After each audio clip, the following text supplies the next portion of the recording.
Mukhang hindi na nga nakayanan ni Julia ang mga batikos na inabot niya sa social media from netizens. She was called names by people na hindi naman talaga alam ang kompletong nangyari about Gerald, Bea and Julia. So ano nga ba ang nangyari? Prior sa pagsagot ni Julia at directly posted on Instagram for Bea Alonzo, ilang photos kasi ang kumalat na nabigyan ng mali siya ng mga netizens at cryptic posts ni Bea sa social media ay lalong na fire up ang issue involving Julia and Gerald. From then on, isa-isa sa part ng family ni Julia ang naglabas ng saloobin, although they've tried to be quiet for some time.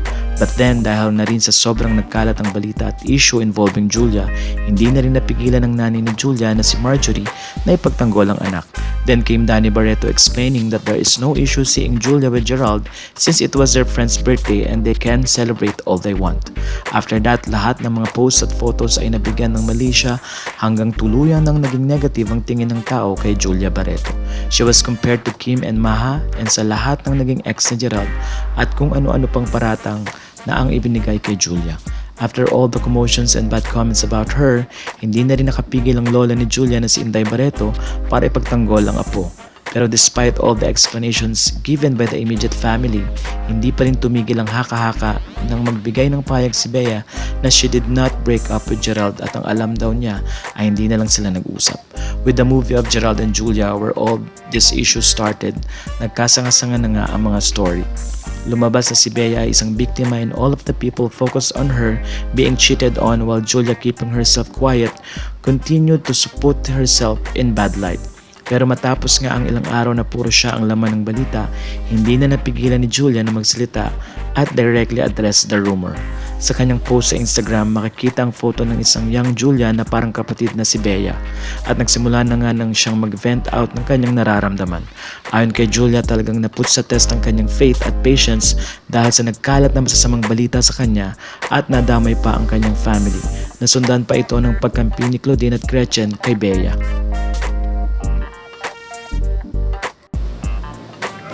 Sinabi ni Julia na sinubukan niyang hindi pansinin ang lahat ng harsh words na nadidinig at nababasa niya. Nakakapagod at masakit ang lahat ng ito ayon kay Julia at minsan daw parang nakalimutan din ng mga bashers na tao din siya.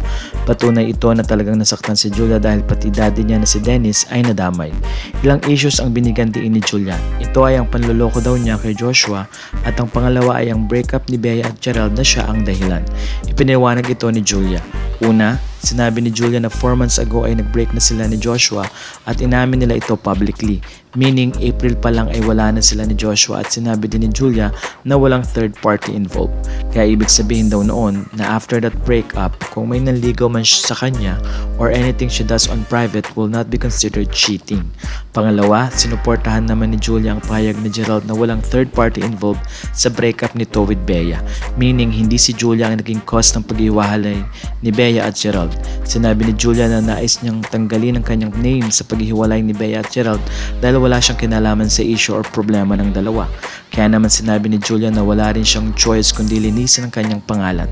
Narito ang mensahe niya para kay Bea na parang itinuring na rin niyang ate. Your heartbreak should have been a private matter, but you have selfishly turned it into something of national concern. Bea, you wanted to keep your hands clean by not mentioning me in your controversial post, but with a click of your finger in your sly way, you have charged everybody to destroy me for you. You have encouraged a culture of hate, purposely liking harmless photos, putting malice into the minds of many, which resulted in the outrage of insults against me. You are a woman of great influence and following. You could have used this power to promote strength and grace in women, but instead you've used that to promote social media irresponsibility. That is downright bullying. You can play victim all you want, but I refuse to be your victim. Kaya naman sinabi ni Julia na hindi daw enough ang kanyang post para mapantayan ang lahat ng pinagdadaanan niya. Iniisip din ni Julia na tingnan ng maayos ang kanyang sitwasyon bago pa man siya mag-react. Ayon kay Julia, ang hirap daw magpakatao sa industriya na kanyang ginagalawan at nakalakihan at napamahal na rin. Madalas daw ay hindi niya pinapatulan ng mga issue pero sa panahong ito kailangan niyang mag-grow at maipahayag din ang sarili. I will not be sidetracked, derailed, and be dictated by people's judgments and opinions about me. This is me setting myself free and getting my soul back. dagdag pa ni Julia. Samantala, suportado naman si Julia ng kanyang mga fans and of course from the very beginning ay nandoon si Carla Estrada para kay Julia.